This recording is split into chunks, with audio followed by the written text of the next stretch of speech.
Kajian Kitab.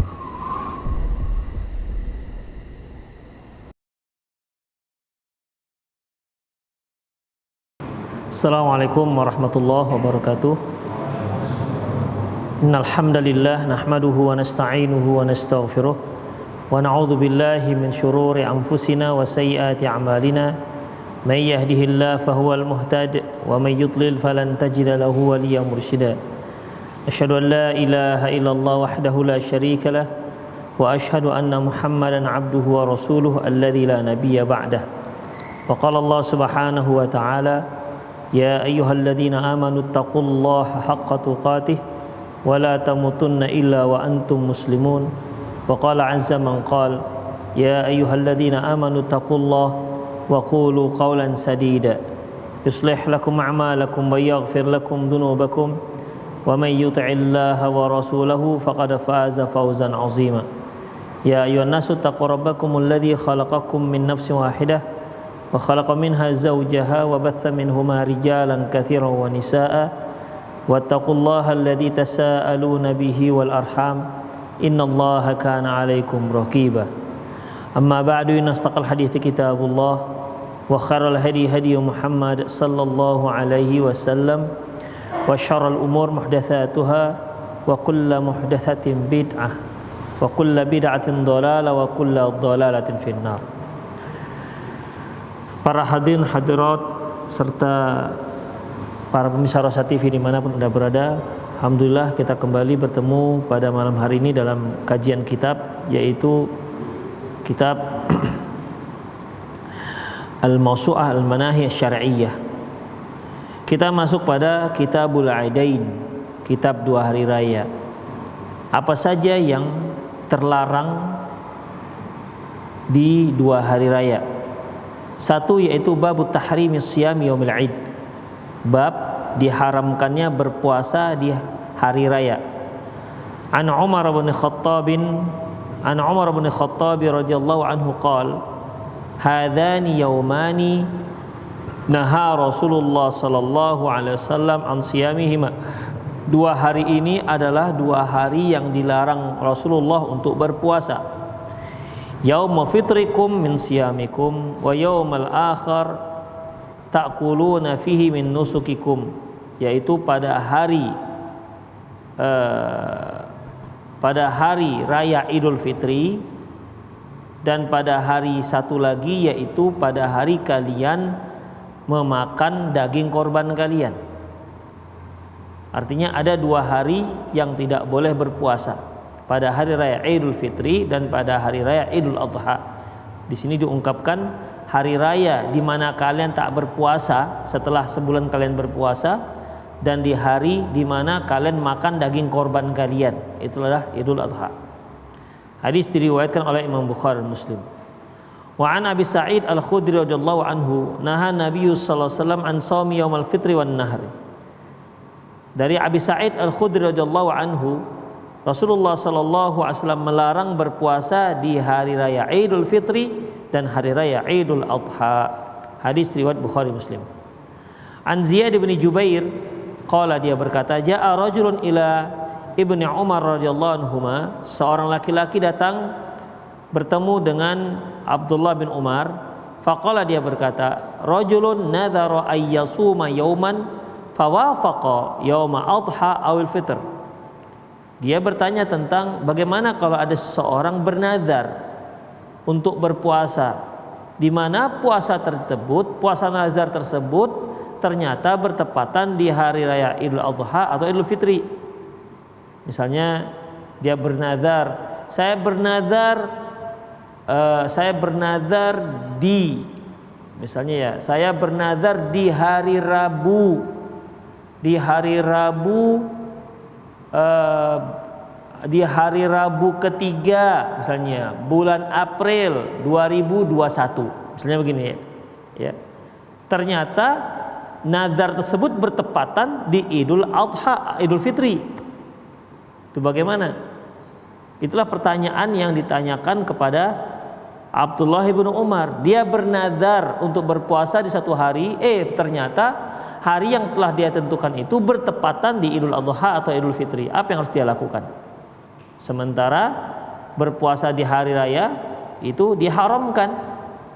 Dia ini mau melaksanakan nazar bertepatan di hari raya. Ini bagaimana? Dan melaksanakan nazar itu kan hukumnya wajib. Faqala Ibnu Umar radhiyallahu anhuma, lantas Abdullah bin Umar berkata, amarallahu ta'ala biwafa'in nadri wa naha Rasulullah sallallahu an shaumi hadzal yaum. Allah Subhanahu wa taala telah memerintahkan untuk melaksanakan nazar dan Rasulullah sallallahu alaihi wasallam melarang berpuasa di hari ini. Berarti kesimpulannya tak boleh. Ya, tidak boleh karena berpuasa di hari Idul Adha atau Idul Fitri hukumnya itu bukan makruh tapi haram. Ya, hukumnya haram. Dan kita dilarang untuk melaksanakan nazar yang hukumnya haram. Demikian. Bahkan kita itu tidak boleh melaksanakan nazar yang satu perbuatan yang tidak ada hubungannya dengan ibadah. Seperti saya bernazar berjalan kaki di siang hari dari mulai saya mencirim sampai ke Pondok Kelapa misalnya. Ini bukan ibadah. Ya. Atau dia bernazar, saya bernazar besok berjemur dimulai dari jam 10 sampai jam 12. Ini satu hal yang tidak dibolehkan. Ya. Demikian ikhwah rahimanallahu wa iyyakum. Apalagi ini adalah nazar yang bertepatan di hari yang dilarang puasanya. Jadi tetap tidak dibolehkan. An Abi Hurairah radhiyallahu anhu anna Rasulullah sallallahu alaihi wasallam naha an siyam yaumaini. Nabi sallallahu alaihi wasallam melarang puasa di dua hari, Yaumul Adha wa Yaumul Fitr. Ana Aisyah radhiyallahu anha qalat, dari Aisyah radhiyallahu anha qalat, dia berkata, naha Rasulullah sallallahu alaihi wasallam anis saumaini. Nabi sallallahu alaihi wasallam melarang berpuasa di dua hari, Yaumul Fitri dan Yaumul Adha. Min fiqhil bab, di antara fikih bab, yuhramu siyamu yaumain al-Id, Idul Fitri wa Idul Adha. Haram hukumnya berpuasa di dua hari raya, yaitu hari Idul Fitri dan Idul Adha. Nomor dua, al-illatu fi wujubi fitrihima huwa al-faslu min saumi wa idharu tamamihi wahdahu bil fitri ma ba'dah. Sebab wajib untuk tidak berpuasa yaitu sebagai pemisah antara hari-hari yang sudah dia lakukan dengan hari puasa. Maksudnya ikhwah, setelah kita melakukan puasa di bulan Ramadan, maka Idul Fitri itulah sebagai pemisah dengan puasa-puasa berikutnya. Bukankah kita boleh berpuasa di tanggal 2 Syawal untuk melakukan puasa 6 Syawal yang kata Rasulullah sallallahu alaihi wasallam, man shoma Ramadan thumma atba'u sittam min Syawal kana qasiyamid dahr. Barang siapa yang puasa Ramadan lantas dia lanjutkan dengan puasa 6 Syawal, maka dia seperti puasa 1 tahun penuh. Permasalahannya setelah dia selesai puasa Ramadan tidak boleh dia lanjutkan langsung di tanggal 1 itu. Ya. Oleh karena itu hikmah dilarangnya berpuasa di tanggal 1 itu adalah pemisah antara puasa Ramadan dengan puasa-puasa berikutnya. Di tanggal 1-nya tidak boleh berpuasa. Di tanggal 2-nya silahkan, nggak masalah. Hanya kita yang jarang puasa tanggal 2. Masih makan lah gitu kan. Masih banyak tamu, masih banyak kue, masih banyak rendang. Demikian ikhwah. Tapi sebenarnya tanggal 2 itu, di tanggal 2 itu sudah boleh berpuasa walaupun di kalender masih merah. Itu dia. Ya kalau diturutkan dengan selera kita, rayanya sebulan ya kan. Gak sempat pun puasa Syawal. Itulah dia. Jadi sebenarnya yang gak dibolehkan ya tanggal 1 itu untuk pemisah antara puasa dengan puasa berikutnya, yaitu di tanggal 1 itu tak boleh berpuasa. Dan juga untuk menunjukkan bahwasanya puasa Ramadan sudah selesai. Demikian. Puasa Ramadan sudah selesai, 30 Ramadan selesai. Jadi besoknya tak puasa. Berarti sudah selesailah puasa Ramadan. Sudah sempurnalah puasa Ramadan. Wa hadza yakunu bi fitri yaumil Id. Itulah hikmah fungsi daripada tak berpuasa di hari raya Idul Fitri. Apa tadi?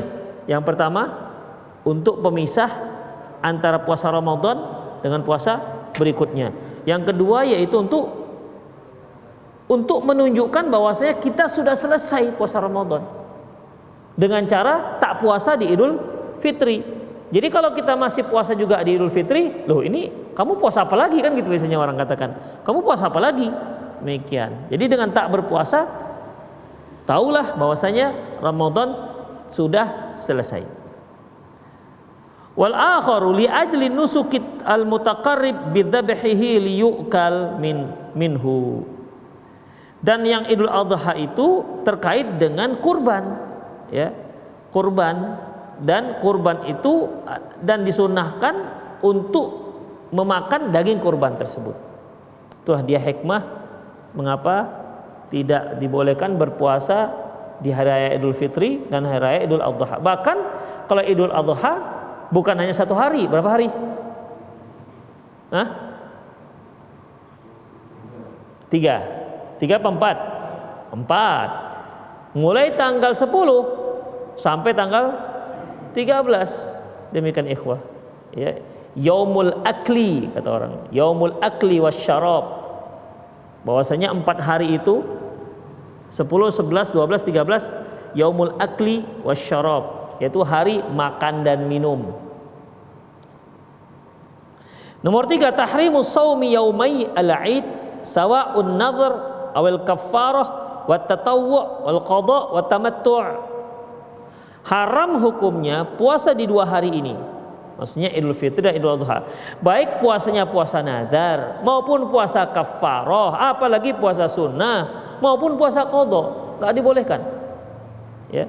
Atau puasa haji tamattu. Demikian ikhwah. Kalau kita lihat puasa qada apa hukumnya? Apa hukumnya mengqada puasa? Hukumnya wajib. Ya. Kalau pas bertepatan kita mengqada puasa yang tinggal Ramadan di Idul Adha, enggak dibolehkan. Padahal puasa qada itu hukumnya wajib, tapi kan tak ditentukan kapannya.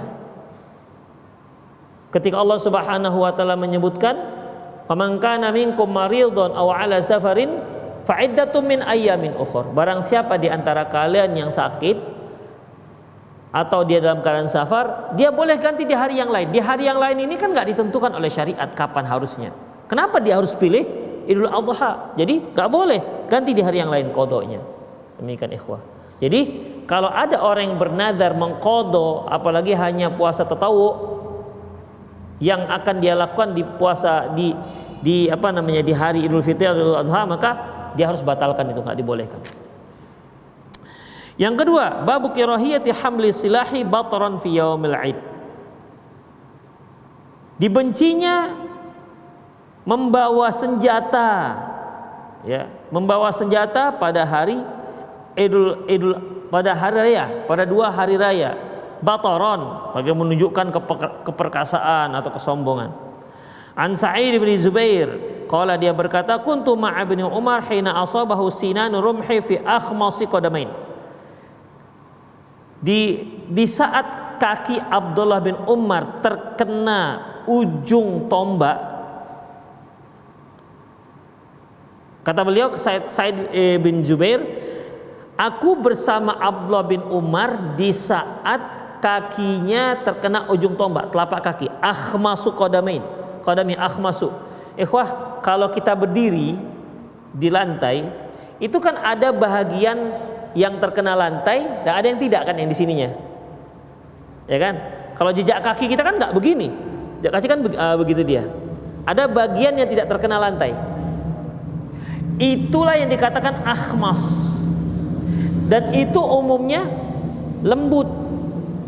Ya, itu umumnya lembut. Itulah yang terkena, tempat itulah terkena ujung tombak yang runcing. Demikian. Kata Sa'id bin Jubair, aku bersama Abdullah bin Umar di saat kakinya akhmas. Tadi sudah kita sebutkan ya, akhmas itu kaki tapi yang tidak terkena lantai, di pinggir-pinggirnya itu.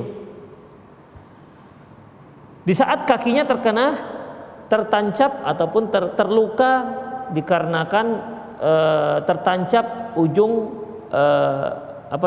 ujung tombak. Fanazaltu, kata Sa'id bin Jubair, aku pun turun. Fanaza'tuha, dan aku pun mencabutnya. Berarti tertancap kan, sampai dicabut, ditancap dalam tancapnya. Wadzalika bimina, kejadian ini di Mina. Fabalaghal Hajjaj faja'ala ya'uduh, sampailah beritanya kepada Hajjaj bin Yusuf. Kita ketahui bahwasanya Hajjaj bin Yusuf ini terkenal seorang pemimpin yang zalim. Sampailah berita terlukanya, tertusuknya kaki Abdullah bin Umar dengan tombak tadi. Sampailah beritanya kepada Hajjaj bin Yusuf, dan dia pun menjenguk Abdullah bin Umar. Faqala Hajjaj, "Lau na'lamu man asabak." Apa kata Hajjaj? Seandainya kami tahu siapa yang telah melakukannya. Nah, kata Hajjaj bin Yusuf. Qala Ibnu Umar, berkata Ibnu Umar, "Anta asabtani," kamu yang buat. Begitu. Gara-gara kamulah sebabnya ini, kata Abdullah bin Umar. Qala wa kif, loh kok bisa? Terkejut Hajjaj bin Yusuf mendengar pernyataan Abdullah bin Umar. Loh kok saya gitu? Oh, kok bisa? Wa kaifa, kok bisa? Artinya dia kan nggak di situ. Kok bisa Abdullah bin Umar menuduh Hajjaj bin Yusuf yang penyebab tertancapnya kaki beliau dengan dengan tombak tadi? Wa kaifa, kok saya pula? Bahasa gitulah kalau kita kan. Qala hamalta silah fi yaumin lam yakun yuhmal fihi, karena kamu telah membawa senjata di hari di mana dahulu dilarang bawa senjata. Maksudnya Idul Adha, Idul Fitri. Idul Adha dan Idul Fitri. Tidak boleh. Dahulu Rasulullah melarang bawa senjata. Tapi kamu tentunya dan tentara-tentaranya malah bawa senjata di hari seperti ini. Wa adkhalta silah al-haram ma lam yakun silah yudkhal al-haram. Dan kamu juga telah membawa senjata masuk ke Masjidil Haram, padahal sebelumnya tidak boleh senjata dibawa masuk ke Masjidil Haram. Wa fi riwayatin asabani man amara bihamlis silahi fi yaumin la yahillu fihi hamlah. Yang telah melukaiku adalah orang yang telah memerintahkan pasukannya untuk membawa senjata di hari yang tidak boleh senjata dibawa. Makanya mengapa sampai kaki Abdullah bin Umar tertusuk tombak, itu dikarenakan Hajjaj bin Yusuf memerintahkan pasukannya untuk membawa tombak kemana-mana di hari itu. Jadi ini penyebabnya adalah Hajjaj bin Yusuf. Makanya ketika Hajjaj mengatakan, seandainya tahulah saya siapa yang membuat ini, kita kira-kira kan, kata Umar, ente yang buat, kamu yang buat, kamu penyebabnya. Seandainya kamu larang tuh pasukan-pasukanmu atau orang-orang bawa senjata di hari raya, nggak begini jadinya. Tapi karena kamu yang suruh, makanya kayak gini jadinya. Demikian. Baru ya nggak bisa ngomong lah Hajjaj bin Yusufnya. Min fiqhil hadis, min fiqhil bab, di antara fikih bab, yukrahu hamlus silahi bataran fi yaumil id. Tidak boleh membawa senjata di hari raya. Bataran itu sok-sok gitu. Di qaul Ibnu Umar radhiyallahu anhu walahu hukmur raf'i, berdasarkan perkataan Abdullah bin Umar ya, dan ini hukumnya hukum marfu', artinya hukumnya kalau dalam istilah hadis seluruh perkataan perbuatan yang dinisbatkan kepada para sahabat dikatakan hadis mauquf, dan seluruh perkataan perbuatan baik berita tentang Rasulullah SAW yang dinisbatkan kepada Rasulullah itu dikatakan hadis marfu. Tapi di sini walaupun dia merupakan perkataan Abdullah ibnu Umar, tapi hukum hadisnya hukum marfu karena beliau katakan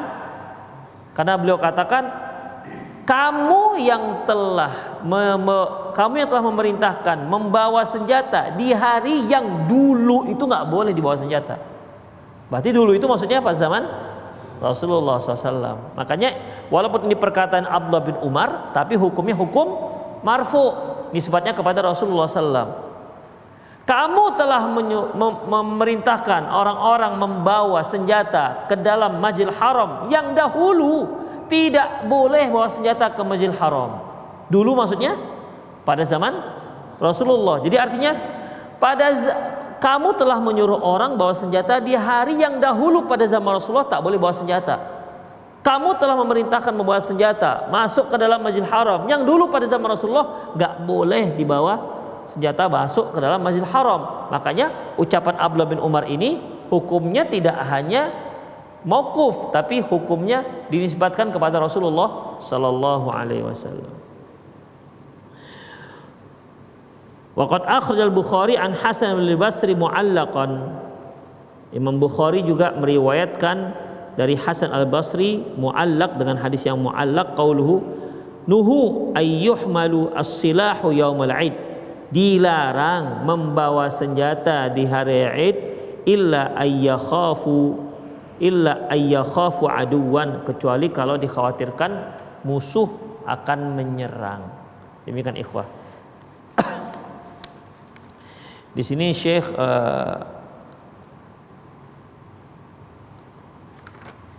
menyebutkan hanya 2 larangan yang terkait dengan hari raya Idul Fitri, Idul Adha. Baik, kita lanjutkan. Kitabul Janazah, kitab jenazah. Babu zajri 'anit tamannil maut. Bab dicelanya minta mati. Dicelanya minta mati artinya kita tidak boleh minta mati. Sesakit apapun penyakit yang kita derita, semenderita apapun kehidupan yang mendera, namun tidak boleh minta mati.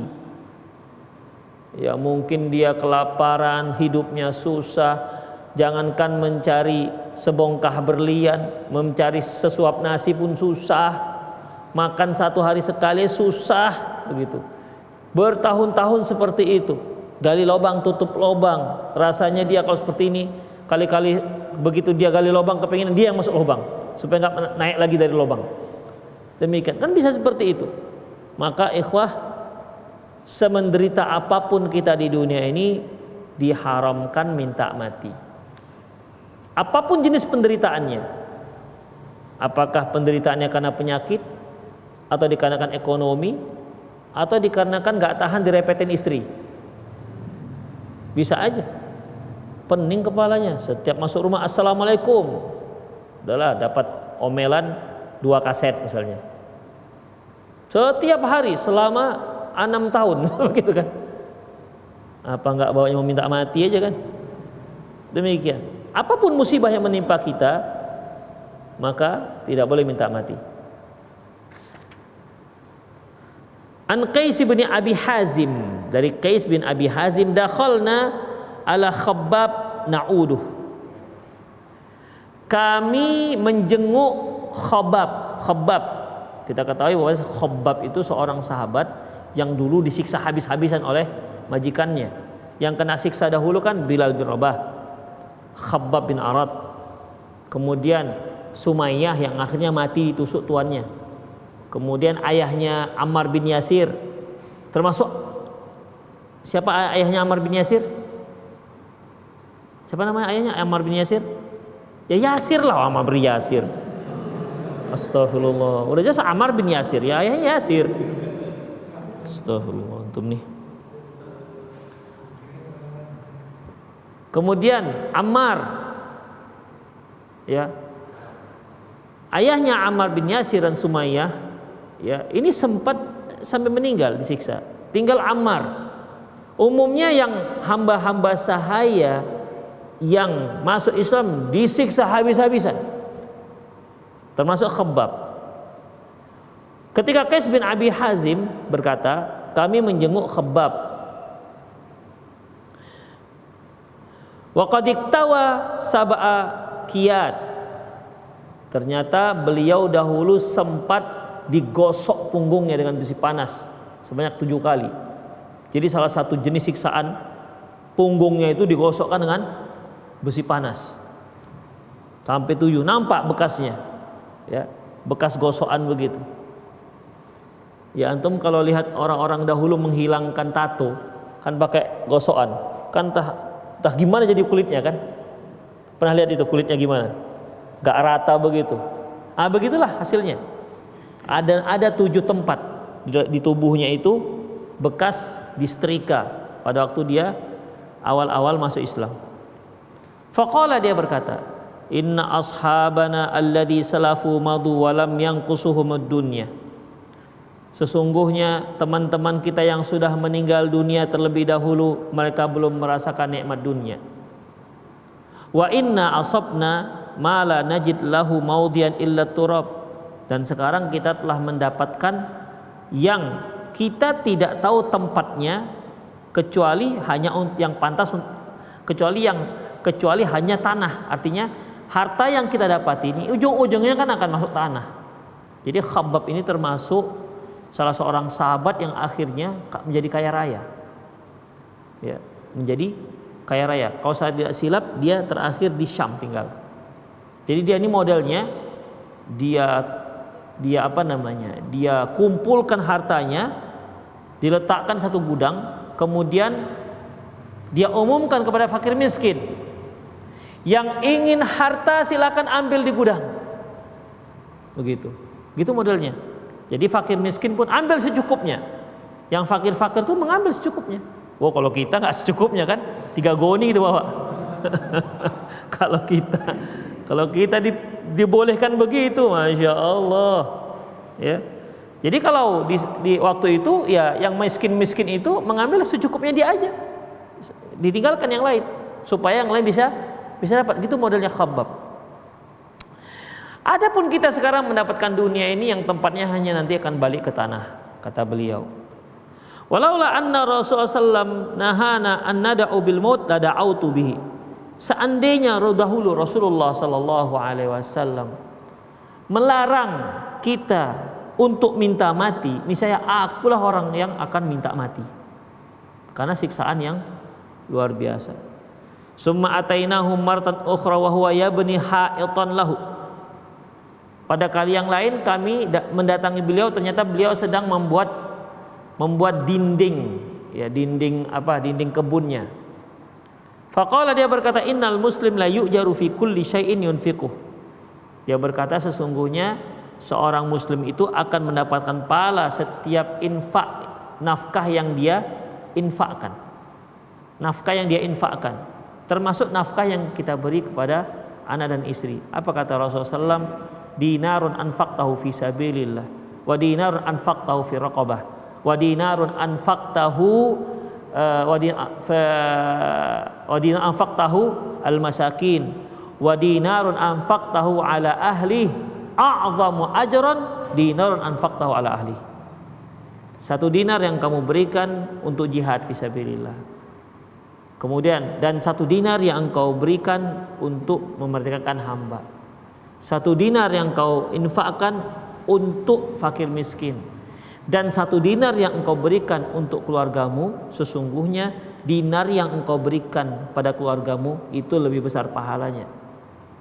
Demikian ikhwah. Jadi di sini ya beliau katakan sesungguhnya muslim akan diberi pahala atas setiap infak yang dia berikan, illa fi syai'in yaj'alu fi hadat turab, kecuali sesuatu yang dia lakukan, yang dia bangun di atas tanah ini. Maksudnya kecuali ya dana yang kugunakan untuk bangun bangun dinding untuk kebun ini. Kita nggak tahu juga maksudnya apa. Ya. Tapi intinya begitu. Dia mengatakan apakah dikarenakan saking tawaduknya, semua dana yang kita infakkan itu ada pahalanya, kecuali kalau dana tersebut kita gunakan untuk inilah bangun dinding ini yang sedang dia buat. Hadis pertama ini menunjukkan perkataan Khabbab bin Arad bahwasanya seandainya dahulu Rasulullah nggak melarang aku untuk minta mati, aku sudah lebih dahulu minta mati. An Anas bin Malik radhiyallahu anhu qala, dia berkata qala Rasulullah sallallahu alaihi wasallam la yatamannayanna ahadukumul mauta li dharrin nazala bihi. Janganlah salah seorang kalian minta mati gara-gara musibah yang sedang menimpa dirinya. Fa in kana la budda mutamanniyan, kalau seandainya memang kepingin juga dia minta mati, maka jangan minta mati. Tapi ucapkanlah Allahumma ahyini ma kanatil hayatu khairan li. Ya Allah, hidupkan aku jika kehidupan itu baik untukku, wa tawaffani in kanatil wafat khairan li, dan matikan aku jika kematian itu baik untukku. Itulah doa pamungkas. Ya, hanya itu dibolehkan. Enggak boleh minta mati. Karena ikhwah, kalau orang minta mati, dia minta mati, ya, dia kan nggak tahu bagaimana kehidupan berikutnya. Seandainya Allah Subhanahu wa taala memberi dia kehidupan yang misalnya masih adalah kehidupannya entah seminggu entah 2 minggu. Seandainya dia seorang mukmin, dia kan bisa lebih memperbanyak pahalanya. Seandainya dia orang fasik, mujrim, penjahat, pelaku dosa, 2 minggu itu bisa dia gunakan untuk bertaubat. Maka minta mati itu bukanlah sebuah solusi yang terbaik. Demikian.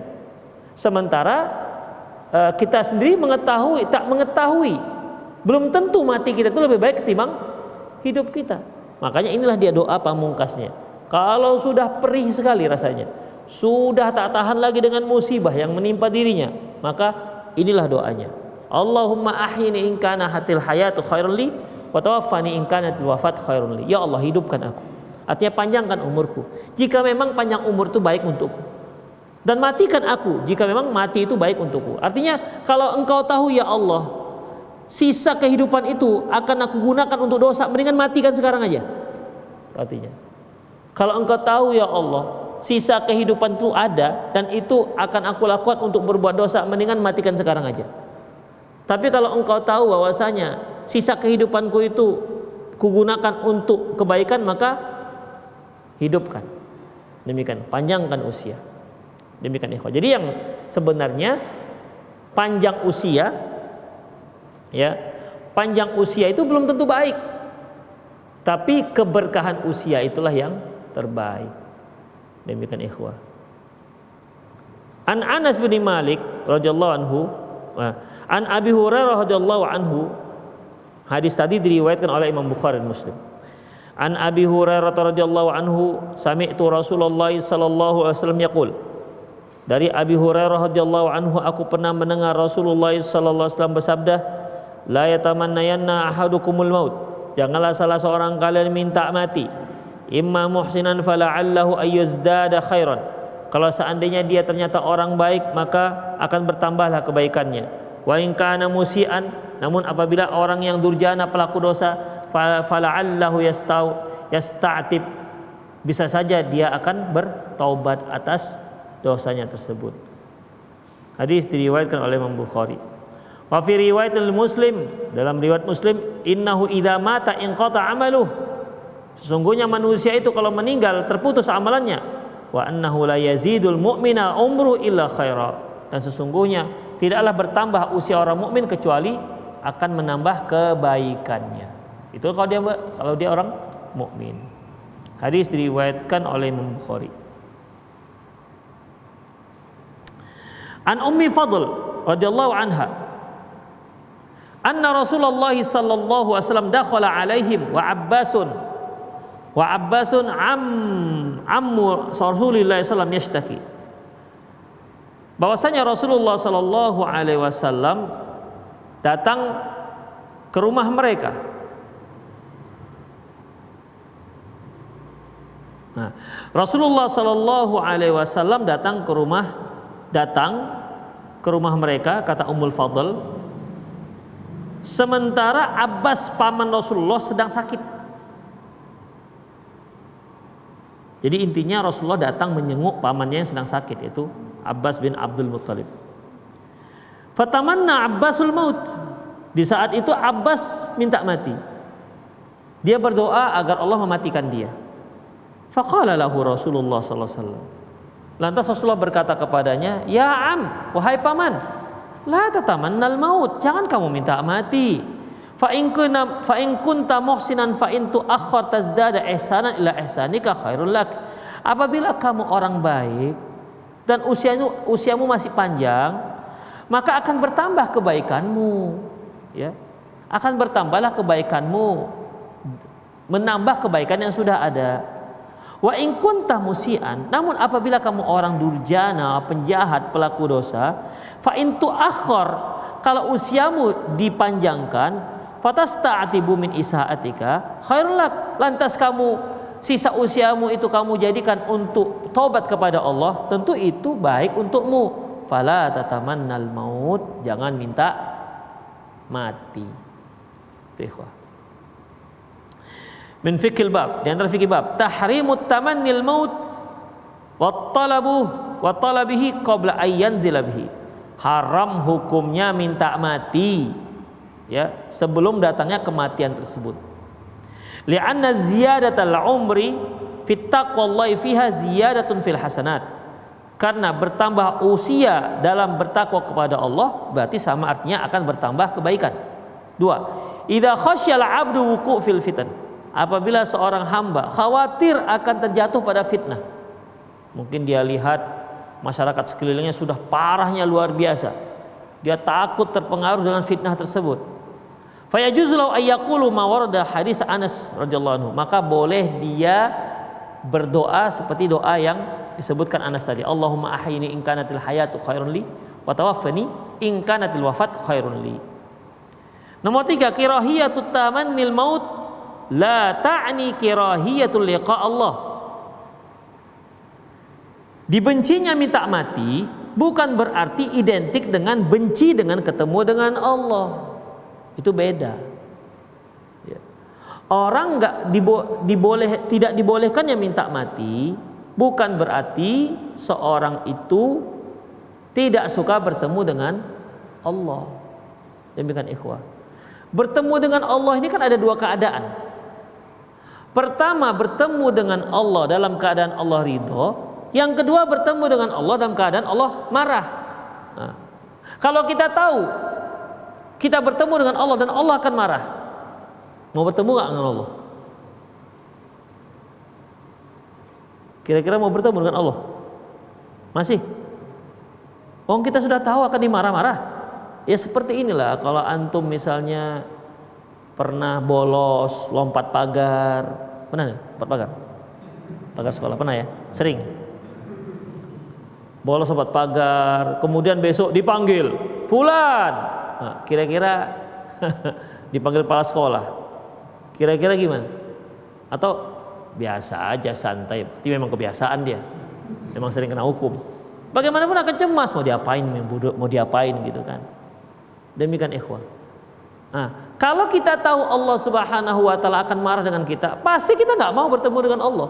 Tapi kalau kita tahu Allah akan ketemu dengan kita dengan ridho Dia, pasti kita kepingin ketemu dengan Allah. Ini yang disebut Rasulullah SAW, man ahabba liqa Allah ahabba liqa'ahu wa man kariha liqa Allah kariha Allah liqa'ahu.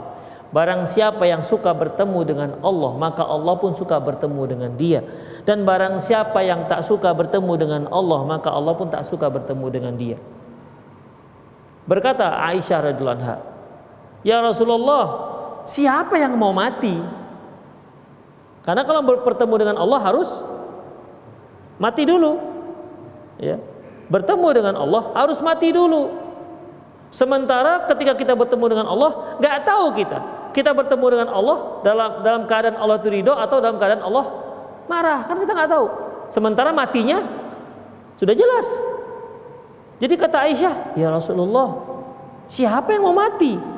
Coba, padahal Rasulullah kan katakan, barang siapa yang suka bertemu dengan Allah, Allah suka bertemu dengan dia. Dan barang siapa yang tak suka bertemu dengan Allah, Allah pun tak suka bertemu dengan dia. Aisyah radhiyallahu anha menanggapi, ya Rasulullah, siapa yang mau mati? Coba, kira-kira apa hubungannya?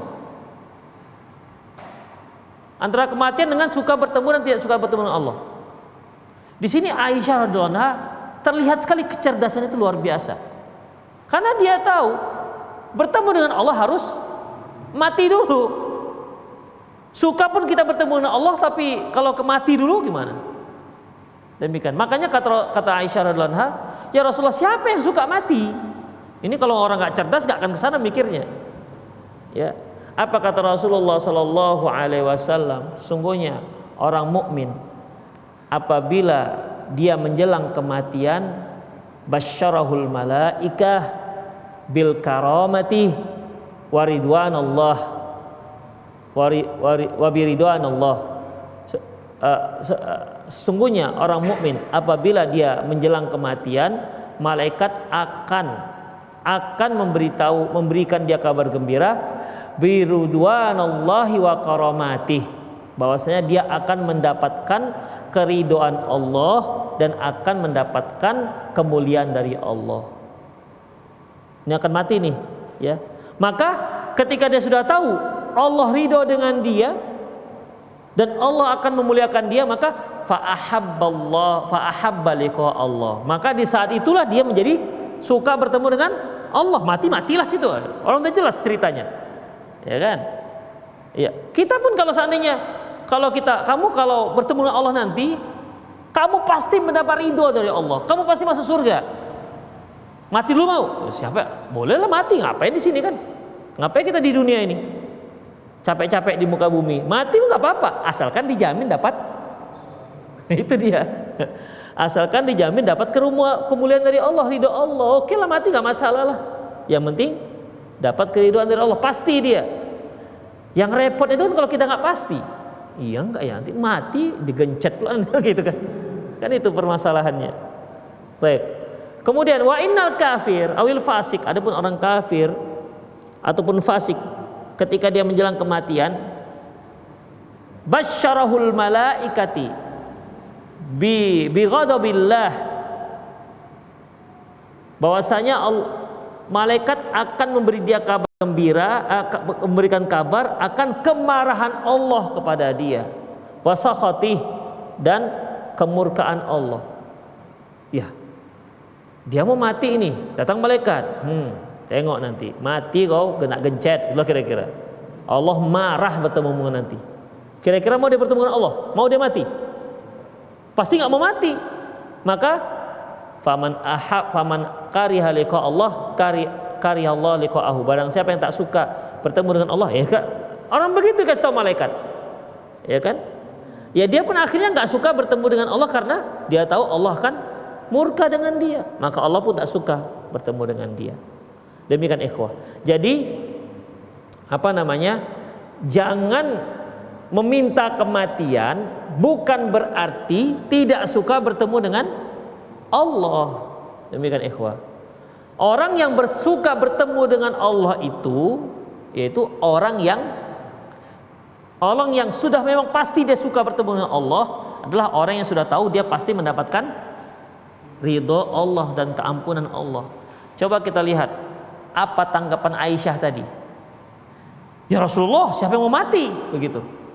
Kira-kira apakah itu sebuah kepastian atau masih ngambang? Apa yang difahami oleh Aisyah? Hah? Masih ngambang. Dia pun, ya gimana ya, kita kalau mau mati, ya nanti kalau dapat ridho Allah, kalau enggak, kan itu artinya. Ya, demikian ikhwah. Bukan apakah kita katakan Aisyah tidak suka bertemu dengan Allah? Ya semua orang akan suka bertemu dengan Allah kalau pasti bertemu dengan Allah akan mendapatkan keridhoannya. Semua orang akan tak suka bertemu dengan Allah kalau mereka tahu kalau bertemu dengan Allah akan diazab. Itulah dia ikhwah. Jadi bedanya antara minta mati, larangan minta mati dengan benci bertemu dengan Allah Subhanahu wa taala. Jadi harus dibedakan. Kemudian nomor 4, doaun Nabi sallam fi maradi mautih. Doa Nabi sallallahu alaihi wasallam ketika beliau akan meninggal dunia, Allahumma rafiqul a'la, ya Allah rafiqul a'la. Rafiqul a'la artinya teman-teman saya yang derajatnya sudah tinggi. La yufidu jawazu tamannil maut. Tidak berarti itu menunjukkan bolehnya minta mati.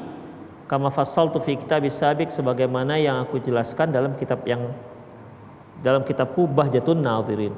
Ikhwah, ketika Rasulullah sallallahu alaihi wasallam sakit dan beliau berada di rumah Aisyah radhiyallahu anha, dan waktu itu tepat di pangkuan Aisyah radhiyallahu anha, tiba-tiba Rasulullah mengatakan Allahumma rafiqul a'la, Allahumma rafiqul a'la, ya Allah rafiqul a'la, teman-temanku yang posisinya di tempat yang tinggi.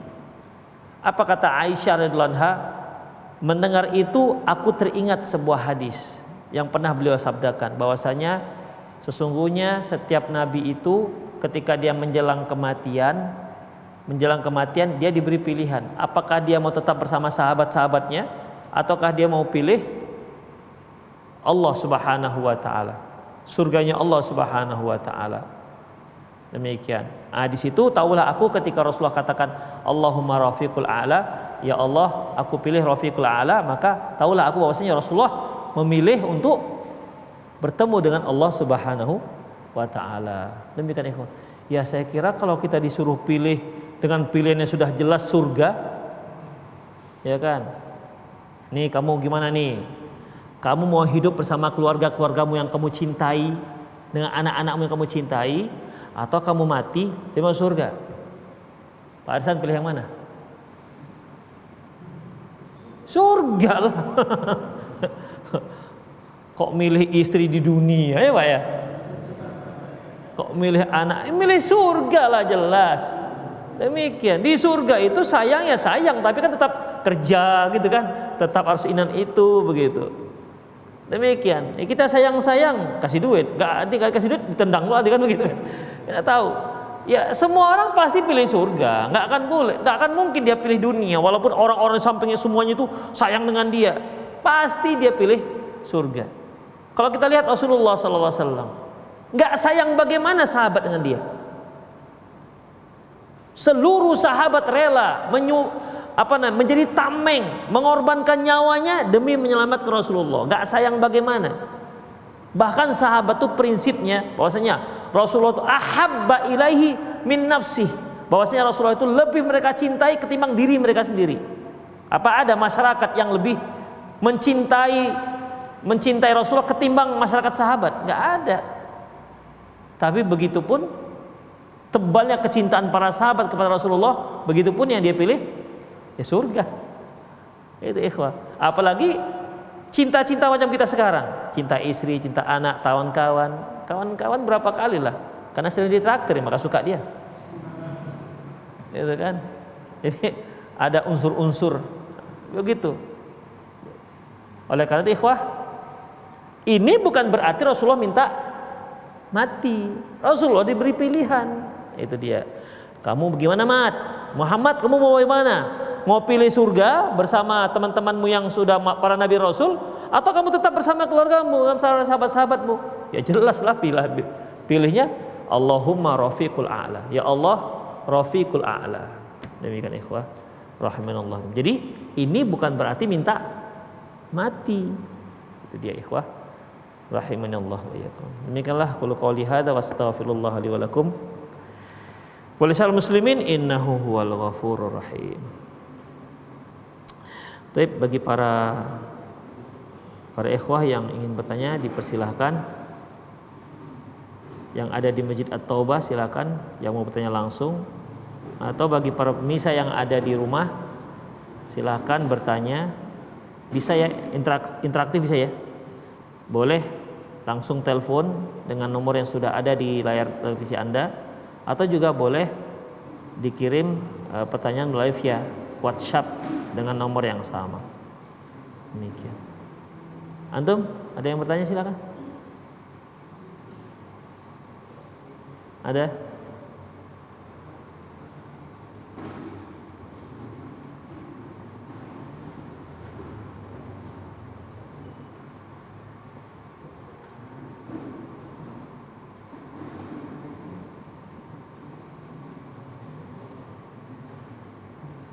Ada enggak ada?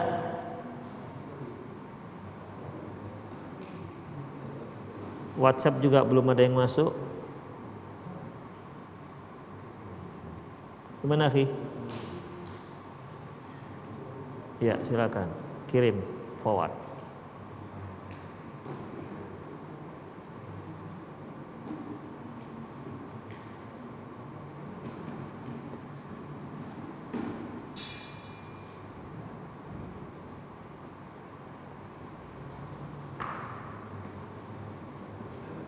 Ada?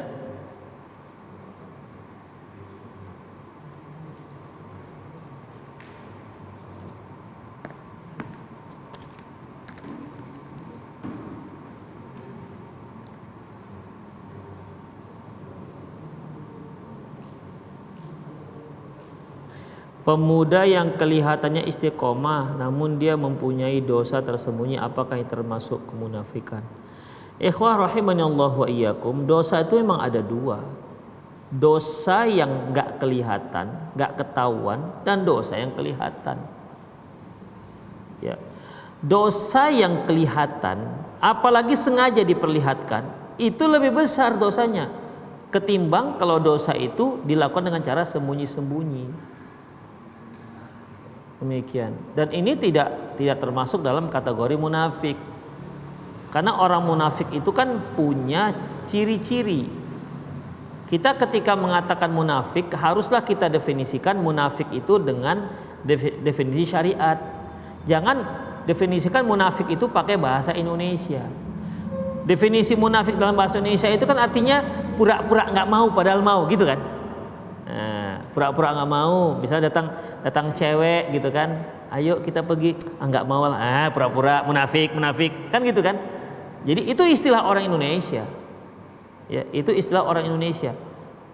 Kalau seandainya itulah kita katakan munafik, berarti Nabi Yusuf nanti kita katakan munafik. Allah Subhanahu wa taala menyebutkan dalam surat Yusuf, laqad hammat bihi wa hamma biha. Sesungguhnya Zulaikha suka kepada Yusuf, wa hamma biha. Yusuf juga suka kepada Zulaikha. Tapi ketika Zulaikha ngajak, Yusuf mau? Kan nggak mau. Nggak mau, pan suka kan? Kok nggak mau? Munafik begitu?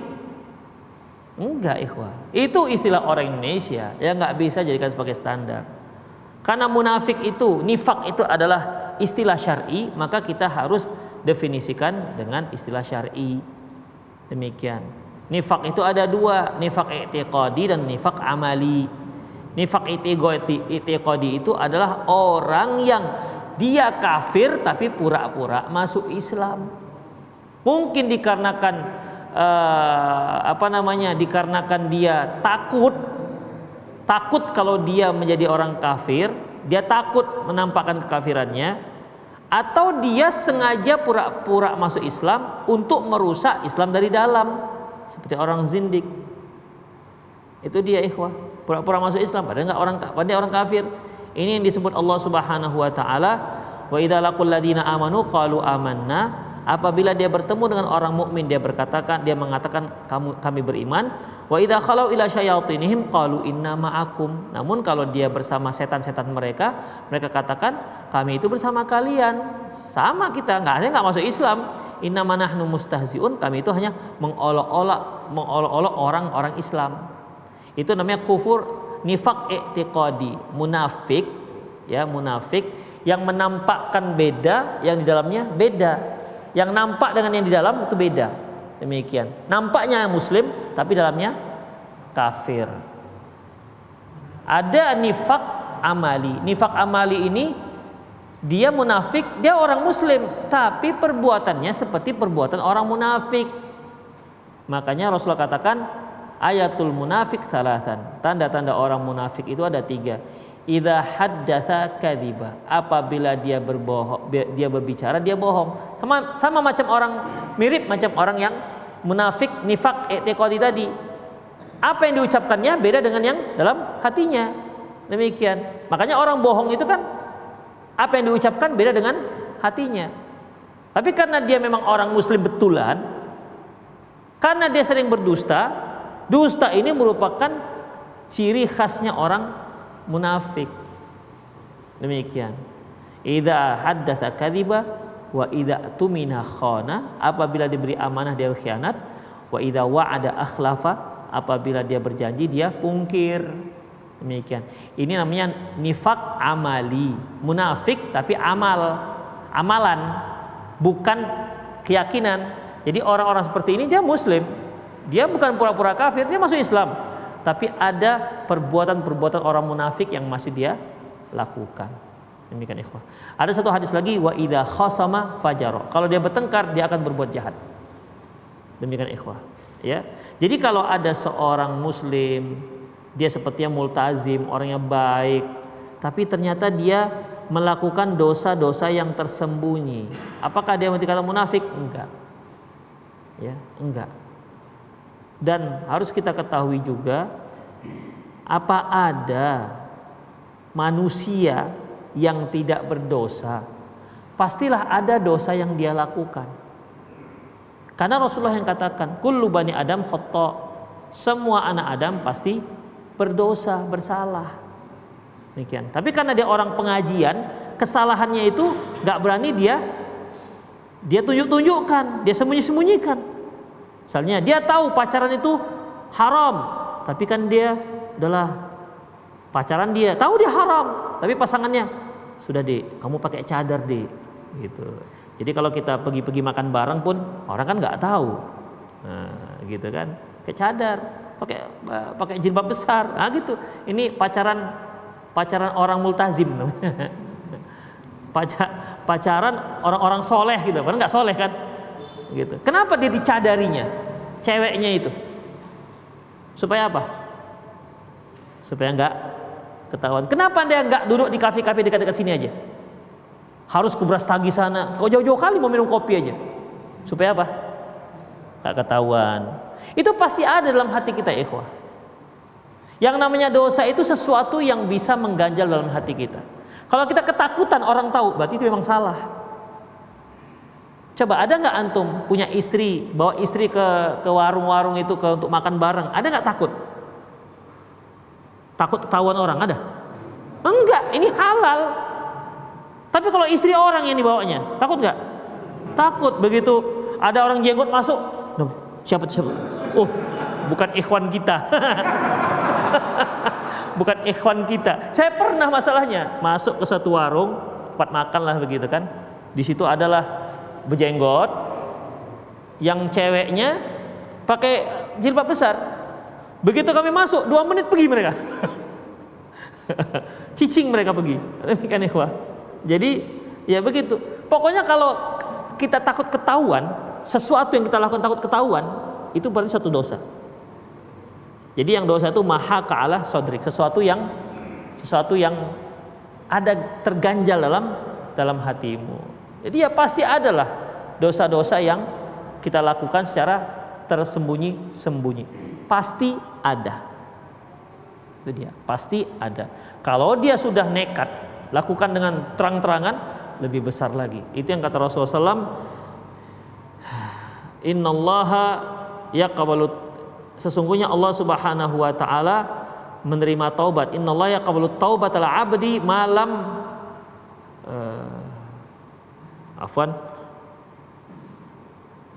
pertanyaan, sungguhnya Allah Subhanahu wa taala tidak akan mengampuni dosa orang yang mujahir. Mujahir itu orang yang terang-terangan buat dosa. Terang-terangan ya, dia berbuat maksiat di depan orang lain. Demikian. Allahu a'lam bishawab. Jadi itu enggak munafik namanya.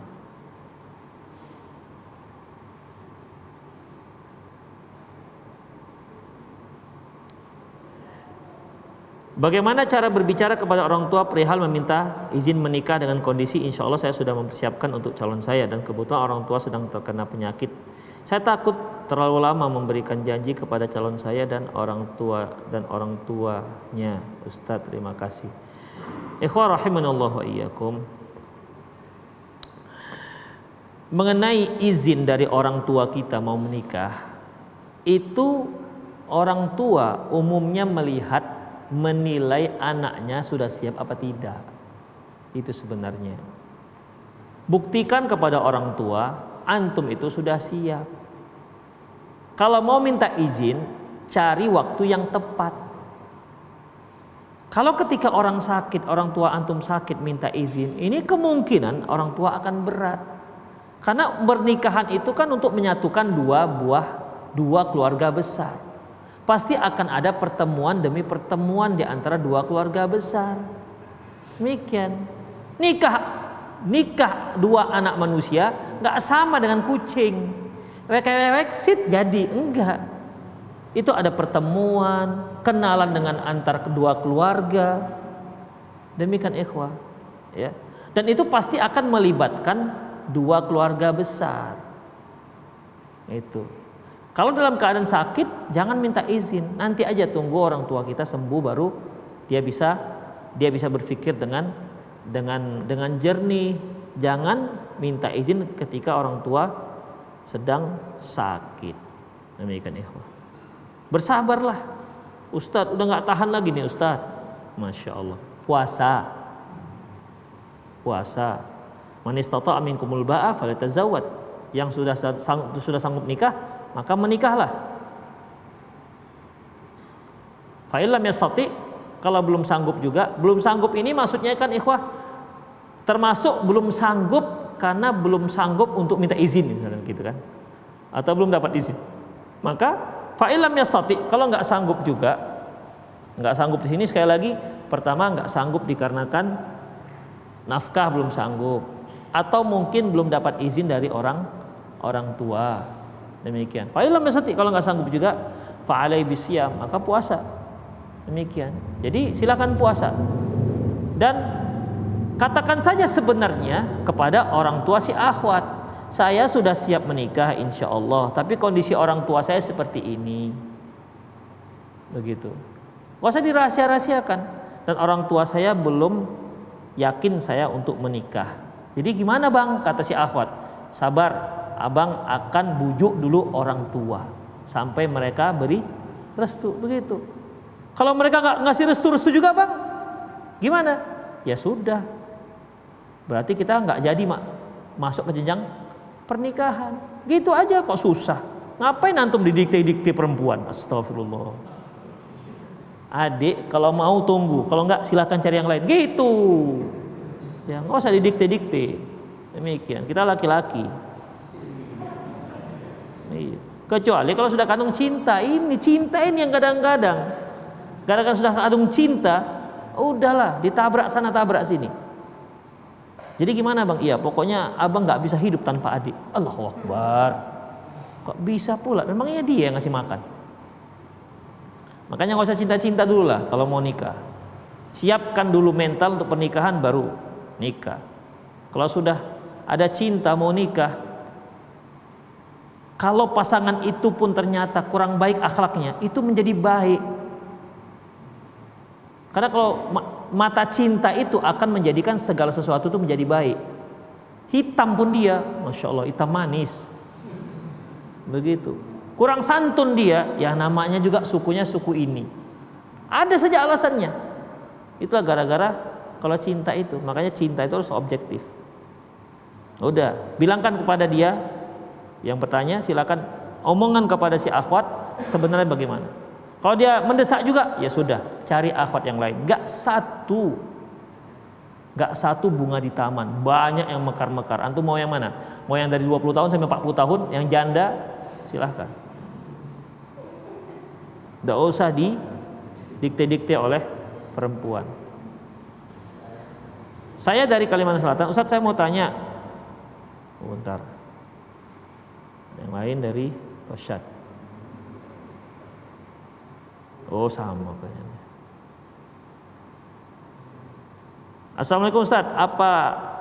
Apa bid'ah amaliyah tidak dikeluarkan dari ahli sunnah? Ikhwah rahimanallah wa iyyakum. Masalah bid'ah amaliyah ini ikhwah, itu tidak bisa kita keluarkan seorang dari ahli sunnah. Apalagi amalan yang memang ada khilafiyah. Seperti misalnya setelah begitu bangkit dari ruku, meletakkan tangan, bersedekap ketika i'tidal. Syekh Albani mengatakan ini bid'ah. Syekh Bin Baz, Syekh Utsaimin umumnya, Masyayikh Saudi Arabia mengatakan enggak bid'ah, disunahkan. Demikian. Nah, sekarang gimana? Ya.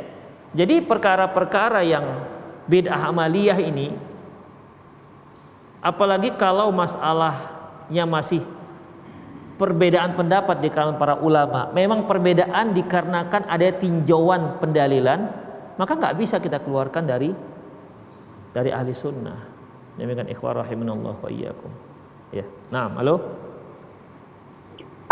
Halo ya. Ya silakan Mas. Yang saya tanyakan tentang gigi palsu. Ya. Kenapa dengan gigi palsu? Apakah orang yang memakai gigi palsu itu ingkar dari takdir atau bagaimana, atau dibolehkan atau tidak? Nah, udah Pak? Ya, itu saja. Assalamualaikum warahmatullahi wabarakatuh. Waalaikumsalam warahmatullahi wabarakatuh. Apakah boleh pakai gigi palsu? Jawabannya ikhwah rahimanallahu wa iyyakum, memakai gigi palsu itu dibolehkan. Ya, memakai gigi palsu itu dibolehkan.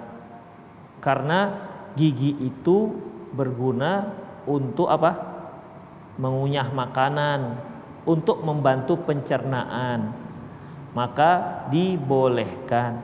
Tapi kan juga bisa memperbaiki penampilan, juga nggak ada masalah. Dia tidak termasuk dalam larangan fala yughayyirunna khalqallah, dan yaitu tidak termasuk dalam merubah-rubah ciptaan Allah Subhanahu wa taala. Demikian. Ya, dan fatwa dari para ulama ini jelas bahwasanya memakai gigi palsu tidak masalah. Termasuk juga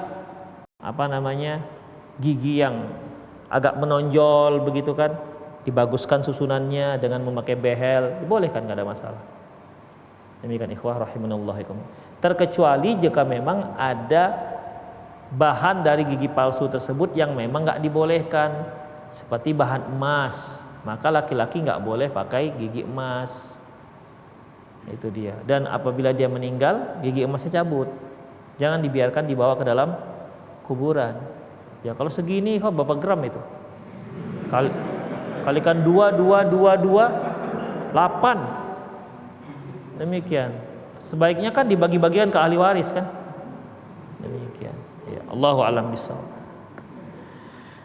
Baiklah, sampai sini saja kajian kita pada malam hari ini, semoga bermanfaat. Aku qouli hadza wa astaghfirullah li wa lakum wa lisal muslimin innahu wal ghafurur rahim. Subhanakallahumma wa bihamdika asyhadu an la ilaha illa anta astaghfiruka wa atubu ilaik. Wa akhiru da'wana alhamdulillahi rabbil alamin. Assalamualaikum warahmatullahi wabarakatuh.